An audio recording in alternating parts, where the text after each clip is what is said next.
A'udzu billahi minasy syaithanir rajim. Bismillahirrahmanirrahim. Mulai. Fabaddalal ladzina zalamu qawlan ghairal ladzi qila lahum. Ulang. Fabaddalal ladzina zalamu qawlan ghairal ladzi qila lahum. Terus. Fa'anzalna 'alal ladzina zalamu rijzam minas sama'. Ulang. Fa'anzalna 'alal ladzina zalamu rijzam minas sama'. Minas sama'i. minas samai Bima kanu yafsuqun. Ulang. Minas sama. Mulai. Minas samai bima kanu yafsuqun. Ulang. Minas samai bima kanu yafsuqun. Ulang dari pertama. Fabaddalal ladzina zalamu qawlan ghairal ladzi qila lahum. Lanjut. Fa'anzalna 'alal ladzina zalamu rijzam minas sama'. Minas samai bima kanu yafsukun. Sadaqallahul azim. Lalu orang-orang yang zalim mengganti perintah dengan perintah lain yang tidak diperintahkan kepada mereka. Maka kami turunkan malapetaka dari langit kepada orang-orang yang zalim itu, karena mereka selalu berbuat fasik. Jadi orang Bani Israel suka melakukan perbuatan-perbuatan dosa. Nah, dalam ayat ini terkait dengan ayat sebelumnya. Ayat sebelumnya akan ada perintah dari Allah, wadkhulul baba sujadan. Jadi masuk ke pintu Baitul Maqdis dengan rendah hati. Nah, malah tidak sesuai dengan perintah yang dilakukan. Mestinya tawadhu, rendah hati, tapi disikapi dengan kesombongan.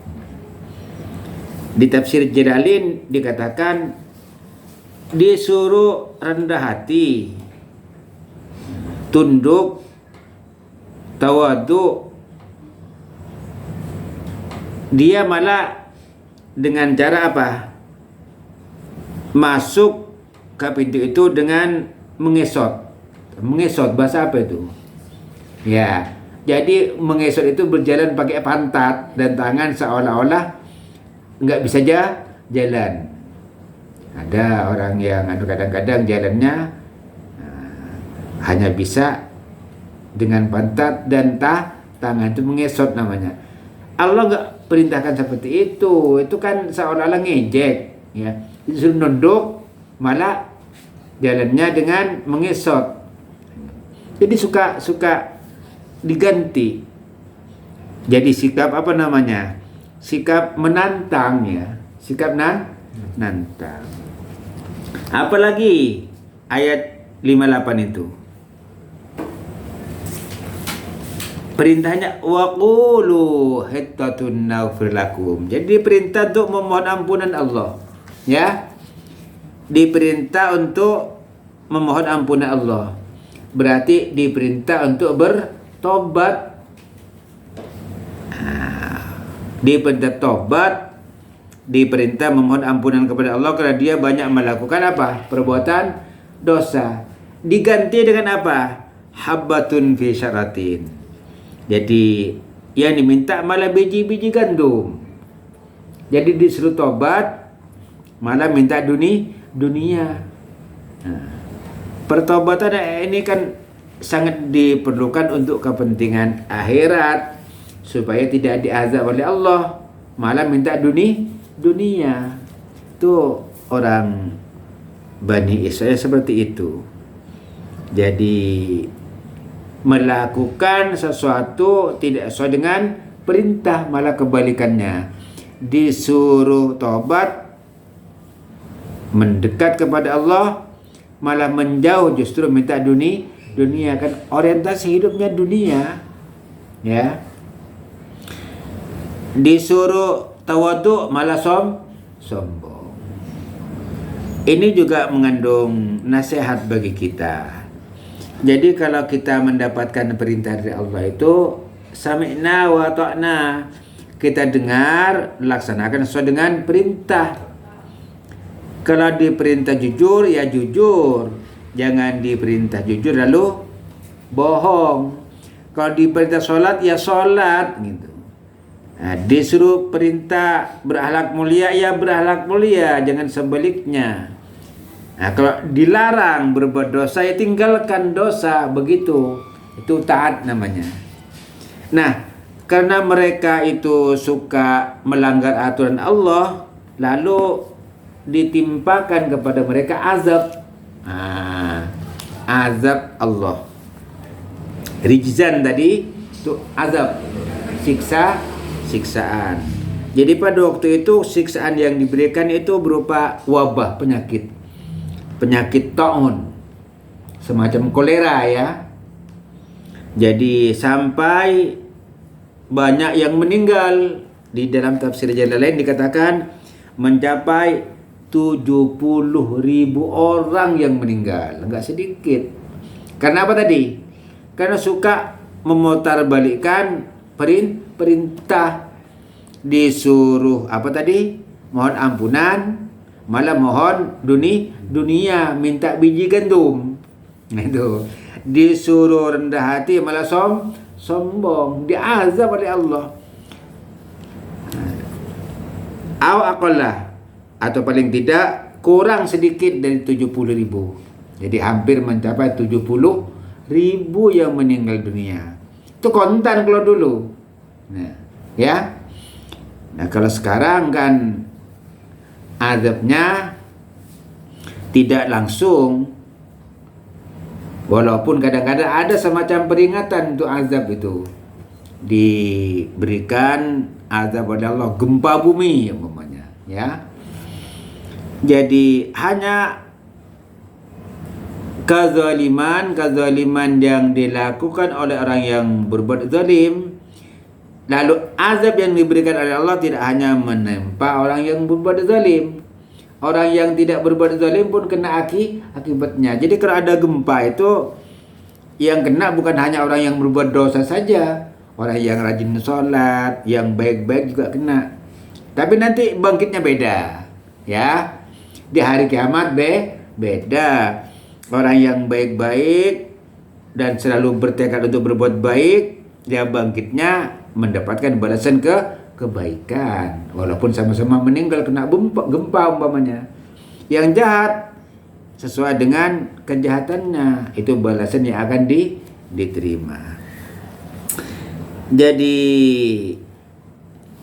azab itu ditimpakan kepada mereka akibat perbuatan fasik. Fasik itu tidak ada ketaatan, merombak aturan Allah, itu fasik namanya. Suka nantang Allah, melakukan perbuatan-perbuatan dosa dan maksiat, itu fasik. Dikatakan Islam enggak? Iya Islam, tapi suka nantang, suka tidak mau taat, suka melakukan pelanggaran, itu fasik namanya. Jadi keluar dari ketaatan, itu fasik. Jadi oleh karenanya kita mesti hati-hati. Di dalam ayat ini kata zalamu itu diulang 2 kali oleh Allah. Sebenarnya cukup dengan alaihim gitu, enggak perlu kalau bahasa. Fabaddalal ladzina zalamu alal ladzina zalamu. Jadi diulang 2 kali, jadi dizahirkan, ditampakkan. Jadi orang zalim suka mengganti perintah dengan sesuatu yang tidak diperintahkan. Jadi, orang yang zalim itu akan dikenakan azab. Allah tidak mengatakan mereka akan diazab. Itu peringatan keras dari Allah. Makanya diulang dengan kalimat yang sama, bahwa keadaan mereka itu sangat buruk, nggak boleh ditiru, nggak boleh ditiru. Jadi bagaimana kita taat kepada perintah, jalankan, taat meninggalkan larangan, jangan dibolak-balik. Kalau perintahnya untuk sholat, ya sholat. Perintahnya tawadu, ya tawadu, jangan sombong. Perintahnya dermawan, ya jangan pelit gitu, dan seterusnya. Jadi kalau nanti suka melakukan kebalikannya, akan mendapatkan azab dari Allah Subhanahu wa taala. Yang pasti di akhirat kita tidak bisa menghindarkan diri dari azab Allah. Mungkin kalau di dunia masih bisa kita ngumpet sana sini ya. Di sana nggak bisa ngumpet ya. Jadi di dunia tatkala Allah menghendaki azab, kapan saja bisa terjadi. Hanya umat Nabi Muhammad ini diberikan keistimewaan oleh Allah. Enggak seperti umat terdahulu, masih diberikan kesempatan untuk tobat. Dosa yang besar pun masih, kayak nyembah patung nih. Patung berhala kan, anak sapi, masih diampuni selama masih mau tobat.